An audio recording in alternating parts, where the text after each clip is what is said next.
Bonjour à tous et bienvenue dans cette nouvelle vidéo sur ma chaîne. En lien avec le livre Sur les quais, je suis fière aujourd'hui de pouvoir vous parler d'un auteur qui a très souvent réussi à me surprendre. Il s'agit de Timothée de Fontbelle. L'auteur sera présent du 4 au 6 septembre à Morges pour l'événement Le Livre sur les quais. J'ai super hâte de pouvoir le rencontrer parce que je ne l'ai encore jamais vu. Et c'est vrai que ça me réjouit parce que, comme je vous le disais, il y a pas mal de ces lectures qui m'ont fait quelque chose en fait. Pour parler un tout petit peu de l'auteur, il faut savoir qu'avant d'écrire des romans, Timothée de Fontbelle était plutôt théâtre. À 17 ans, il fonde sa première troupe et écrit et met en scène pour cette fameuse troupe. Grâce à la pièce Le Phare, il va se faire une place et un nom dans le domaine. En 2006, pourtant, il se tourne vers le roman jeunesse avec Toby Lollness, et ce dernier va gagner une quantité astronomique de prix littéraires et va être traduit en 28 langues. Alors je pensais pas, mais oui, 28 langues. Et d'ailleurs, autre chose que je ne savais pas, mais il paraîtrait que les droits ont été achetés pour une éventuelle réalisation au cinéma. Alors ça se passerait en Grande-Bretagne, donc voilà, moi j'ai pas trop eu vent de ça, mais c'est ce que j'ai pu lire, donc pourquoi pas en fait. Alors malheureusement pour moi, Toby Lollness, ça l'a pas fait, en fait, c'était vraiment ma première grosse déception avec Timothée de Fontbelle, et c'est pour ça que j'ai eu un petit peu de la peine à revenir vers lui par la suite, parce que j'ai pas trop réussi en fait. Ça m'avait pas énormément charmé, pourtant le speech de base est vraiment sympa. En fait, Timothée de Fontbelle a créé un univers assez original, je peux le dire. On va découvrir un arbre qui, parmi toutes ses branches, tous ses feuillages et tous ses étages, en fait, les étages ont pas mal d'importance dans cette histoire, et on va découvrir un peuple de minuscules en fait. Ce sont des petits personnages qui ne sont pas plus hauts que 2 mm et qui vivent dans ces arbres qui ont chacun leur rôle, chacun leur place. En fait, le père de Toby va faire une assez grande découverte.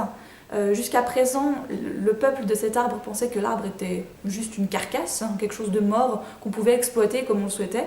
Sauf que le père de Toby comprend que l'arbre est vivant, que grâce à la sève, l'arbre vit, et donc on ne peut pas lui faire tout ce qu'on a envie, parce que sinon, au bout d'un moment, il va mourir et sera complètement inhabitable. Sauf que le père de Toby veut garder ce secret, ne veut surtout pas dévoiler sa découverte.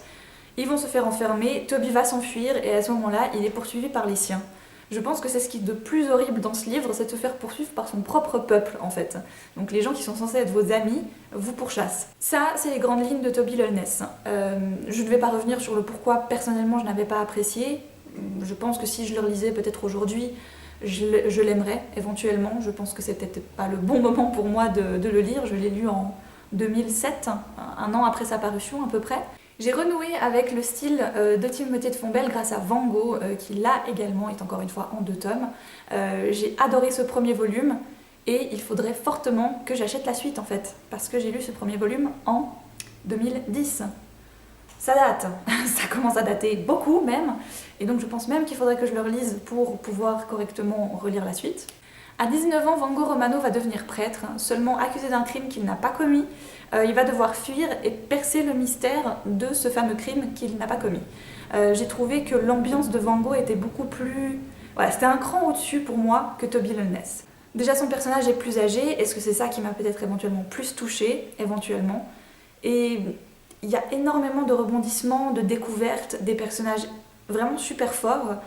J'ai été charmée par Van Gogh. Et ce qui m'étonne, c'est que j'ai tellement aimé que je me demande pourquoi je n'ai pas lu la suite en fait. Un de ces one-shots que je n'ai pas encore lu se nomme Céleste, ma planète. C'est un petit livre chez Folio Junior qui me tente plutôt beaucoup parce que c'est un sujet qui me touche tout simplement. Donc on va rencontrer un narrateur qui apparemment dans le résumé n'a pas vraiment de prénom. C'est un jeune garçon qui est complètement délaissé par sa mère et il va rencontrer Céleste. Céleste va lui redonner confiance en lui redonner espoir, va le faire tomber amoureux également, sauf que le lendemain, Céleste a disparu. Et quand il va la retrouver, elle est vraiment très mal en fait, très mal, et on va découvrir pourquoi elle a ce mal, pourquoi est-ce qu'elle est en piteux état quoi en fait. Et je pense que le sujet pourrait vraiment me plaire parce qu'on parle vraiment du mal qu'on fait à la planète actuellement par exemple. Et voilà, ça peut avoir un petit message un petit peu écolo, et moi ça me touche en général. Dernièrement, j'ai lu Victoria Rêve, qui est un vraiment tout petit livre sur le passage de l'enfance à l'adolescence, de son imagination qui commence à s'étioler à certains moments et qui chez Victoria ne s'étiole pas du tout en fait, qui est vraiment très présent.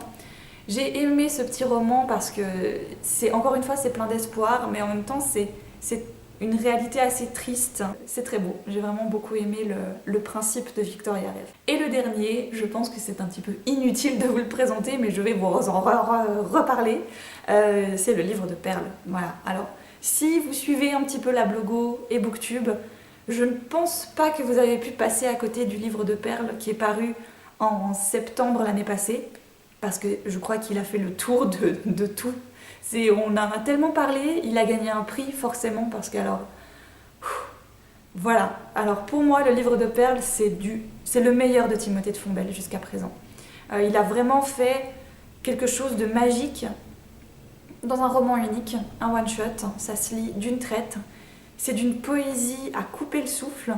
L'auteur arrive à mêler fantastique, conte avec l'historique et le côté très dur de la guerre et la douceur des guimauves et bref, ça doit vous sembler du charabia ce que je vous raconte parce que c'est indescriptible. J'ai jamais réussi à trouver les mots corrects pour parler de ce bouquin, mais je pense que ça peut être assez normal quand on a vraiment eu un très très gros coup de cœur sur un livre. On n'a pas forcément les mots justes pour dire pourquoi on a aimé, ou alors même on n'a pas assez de mots vraiment géniaux pour pouvoir vous dire ce livre est juste génial. On a toujours des mots pour descendre quelque chose qu'on n'a peut-être pas forcément aimé, mais par contre voilà, je pense qu'à un moment donné on n'arrive pas à aller au-dessus, et moi c'est ce que m'a fait le livre de Perle. Je ne m'y attendais pas, je l'ai vraiment commencé comme ça en me disant bon allez, je retente Timothée de Fontbelle, on verra bien. Et voilà, je me suis retrouvée sur le cul, hein, c'est le cas de le dire. Vous l'aurez compris, pour moi, Timothée de Fontbelle est un auteur à découvrir, à peut-être ne pas aimer totalement, c'est pas grave de pas aimer tout ce qu'un auteur a fait, hein, c'est tout à fait normal même je pense, parce que pour moi un auteur a vraiment des stades différents d'écriture, a des évolutions également dans ses personnages, dans son style d'écriture, mais je suis contente d'avoir renoué avec cet auteur parce qu'il m'a vraiment apporté quelque chose dans le livre de Perle, dans Victoria Rêve, dans Van Gogh, où c'est pas du déjà vu, où c'est pas du style qu'on a mâché et pré-mâché et qui se retrouve encore une fois dans un bouquin qu'on a déjà lu, on a l'impression c'est juste les noms des personnages qui changent. Non, c'est vraiment unique. Si vous voulez faire du copier-coller de Timothée de Fontbelle, je pense que ça va être difficile. Si vous avez envie de rencontrer l'auteur, je vous invite à venir nous voir à Morges du 4 au 6 septembre au Livre sur les Quais. Timothée de Fontbelle sera là, il va signer ses bouquins et je pense que ça pourrait être sympa. Je vous embrasse très fort, je vous souhaite de très belles lectures et à une toute prochaine.